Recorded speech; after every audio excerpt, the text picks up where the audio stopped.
Welcome to Mythical Phylogeny Adventures. I'm your guide Jason. Last time, I talked about what it would take to even create kaiju monsters. But there is one thing which I didn't touch on. It's just the environmental impact of kaiju. Yeah, having a giant monster hopping around kind of has an impact.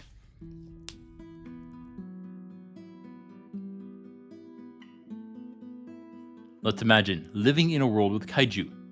You are minding your own business when you feel a rumble through the ground. Is it an earthquake? Gods, I hope it's an earthquake. You rush outside and look around. It's a clear sky. But you see something moving on the horizon. It's the size of a mountain, and your heart sinks into your stomach. You rush inside and grab everything you can, but there's too much for you to grab. Outside, the air is heavy with birds taking to the sky as the kaiju comes crashing through the forests. Everything which can flee is forced to flee across the ground, but too many are too slow and are crushed on the kaiju's feet.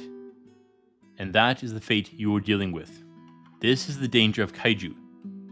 Their presence is going to be a natural disaster, not when they are fighting or hunting, just when they are walking around. Now, I want you to imagine you are on a hike, walking along your favorite trail. Your boots stomping the ground as you maneuver through the terrain.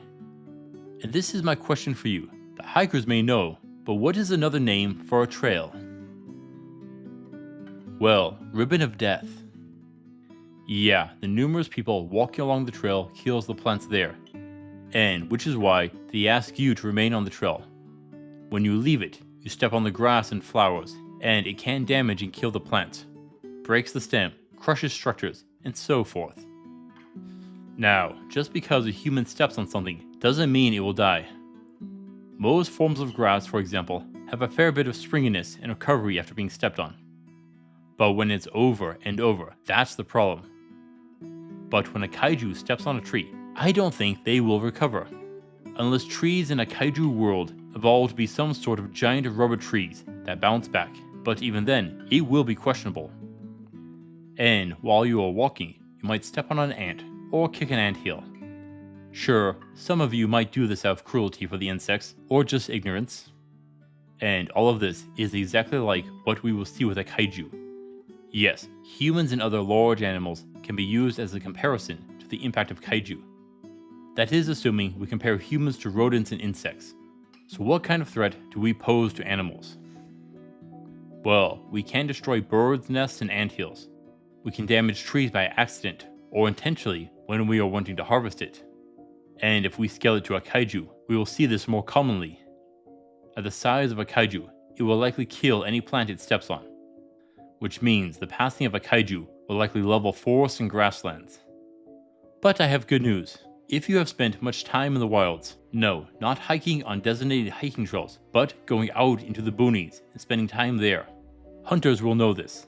Animals actually tend to stay on game trails, trails where game animals walk on. And this is actually a good thing. It helps preserve the plant life in the area. Still, a kaiju trail would require frequent enough kaiju, and that might not happen. This will open up the process of ecological succession, first lichen and then grasses and bushes, then finally trees. And there are several trees that replace each other, but those can take up to centuries to complete, so it is highly unlikely that these trails will get much past bushes. But deer will leave the game trail to feed, and so will the kaiju. So the kaiju goes trampling over the fields as they go seeking food or whatever. And this is going to be like a mudslide, uprooted and crushed trees. This will lead to problems with soil erosion and nutrients washing away. The kaiju trails will end up being a place where animals go to feed and hunt, but they will build their nests and dens closer to the forests. But there are going to be certain terrains where the kaiju might struggle to move through, and that is the mountainous terrain. Here, it might be a safe place where most animals seek to live. So, actually, a partial change to where animals choose to live. There is another thing which follows a kaiju, and that is its droppings. Normal animal droppings work as fertilizer, and we are getting a huge pile of shit here.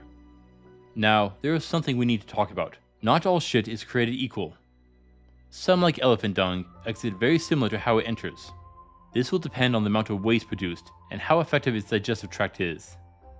Due to its size, I would think that a kaiju's digestive tract would need to be effective. So, what is poop? Yeah, it sounds like a dumb question, but it is important here. It is body waste, and it runs a high risk of infections with exposure. So, when a kaiju drops a deuce, it's going to probably smell and will contaminate the area. I'm sure if you have a dog, you will have spots in your yard from pee, and we have a giant version of this. That means it will likely kill off much of the plant matter initially afterwards. Yeah, I'm betting you can see what happened. And with it comes those that break down and eat it. That means flies. Swarms of them will follow after the kaiju. So be ready for a new kind of plague of flies. I know I haven't covered everything regarding a kaiju, but there is something I want to talk about. And I want to look at an anime and manga called Kaiju number 8. It's pretty basic. It's a modern world with kaiju, and our main character initially works in kaiju disposal. He and his team is sent in to tear down the corpses of kaiju. If they don't, the body will rot and bring more flies. And due to their size, rotting away won't be done in a few days or weeks, but will likely result in months before the body breaks down. And this is important. Do you know what happens when a whale dies? Its remains sink to the bottom of the ocean, where every manner of animal will sneak around to steal a piece of it. Their bodies are literally feasts and an oasis in the desert.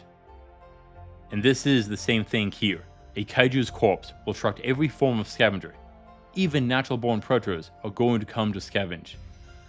I mean, a kaiju's corpse will likely feed a pack of wolves for a very long time. So, you can expect some competition over these remains. I would expect them to turn into battlefields, as every kind of animal and race strives for the sudden abundance of resources. I mention them every time I talk about loot. We got meat. Bones can be useful for many things, and at these sizes, you can do a lot with them. And we got the hide, which can be used in just as many ways. Yeah, a dead kaiju is valuable, even before we add in the special factors like magic.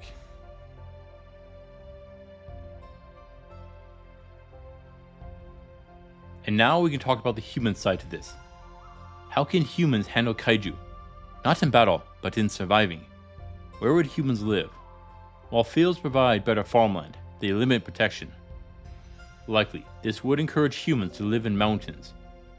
Or they could choose underground settlements where the kaiju isn't going to find them. But what if they try to remain on the surface?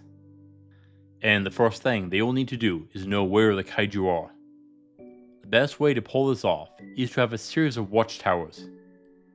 This will require some form of long-range communication, potentially using bonfires. This system would need to be linked to all the towns throughout the nation. This will require more than just setup and maintenance. So, you know there is a kaiju in the area. What do? Pack everything up and run. Well, you can't take everything with you. That is why you will need an emergency bag. Many people in our world keep them. A backpack filled with essentials for when you need to flee in a hurry.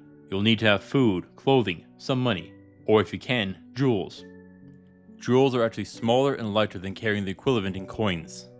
This was actually something nobles would do in our world during wars.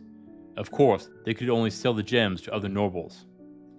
But what is the town going to do when you get a bunch of refugees? Can the town take them all? I mean, you can put the bodies in the town, let people sleep on the floor of the church, or in people's houses. But what about food? Yes, the town has some food saved up, but that food was meant to last them through the winter to the next harvest. That's a while. So no, a single town would be unlikely to accept a full other town. But I did mention that this would be a multiple town system. That means, in the event of a kaiju rampage, you would need to spread the refugees into multiple towns. Likely, you'd go to a town you had relatives in. And after the kaiju passes, you will need to report to all the towns in the system. However, I neglected to address one issue. How many towns is the kaiju going to destroy? Well, it probably won't be just one. This means you'll likely be dealing with multiple towns, thus further forcing you to spread the population out. How long before the villagers can return will be up for debate. Is the kaiju still hanging around? Did it move on? Or was it slain? If it's the first, they can't go back. Most likely, the army will be in the area and will still be working on it. If it's slain, the villagers could take on the job of harvesting the kaiju. that would address the food shortage as well as providing work for the villagers. This can be used to bring in money by selling the bones, hide, and alchemical components, and this can fund the rebuilding of the village. The worst condition seems to be if the kaiju moved on. Then it is still out there, destroying more villages, and it may come back. Until it's dealt with, the problem isn't resolved. There's a few impacts to be sure that a kaiju will have on the environment, and they'll place more difficulty on the humans in the area. If you live in an area where there are kaiju, you will need to prepare for its inevitable arrival. The real danger will come with their unexpected arrivals. Thank you for watching, adventurers. Please return next time. Until then, I'll see you on the roads.